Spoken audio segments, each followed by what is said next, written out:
বিয়ে না করলে আত্মহত্যার হুমকি।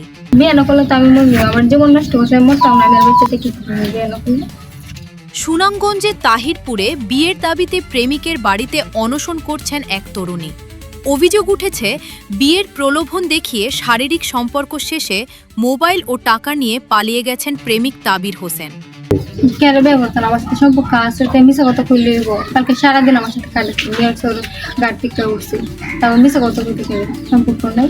ভুক্তভোগীর অভিযোগ, মোবাইল সূত্রে পরিচয়ের পর 1 বছর ধরে তার সাথে প্রেমের সম্পর্ক গড়ে তোলেন স্থানীয় সাবেক ইউপি সদস্য শফি মেম্বারের ছেলে তাবির। সোমবার বিয়ের কথা বলে তাকে বিভিন্ন স্থানে ঘুরিয়ে শারীরিক সম্পর্ক করেন তাবির। পরে সন্ধ্যায় বাদাঘাট বাজারে এনে তার মোবাইল ও টাকা ছিনিয়ে নিয়ে পালিয়ে যান তিনি। অনশনরত সেই তরুণী গণমাধ্যমকে জানান, সে আমার সাথে প্রতারণা করেছে, আমার সম্মান ধুলোয় মিশিয়ে দিয়ে এখন গা ঢাকা দিয়েছে। সে আমাকে বিয়ে না করলে আমার আত্মহত্যার পথ ছাড়া আর কোনো উপায় থাকবে না। এদিকে ঘটনার পর থেকে পলাতক রয়েছেন অভিযুক্ত তাবির। তার পরিবারের পক্ষ থেকেও কোনো সদুত্তর মেলেনি।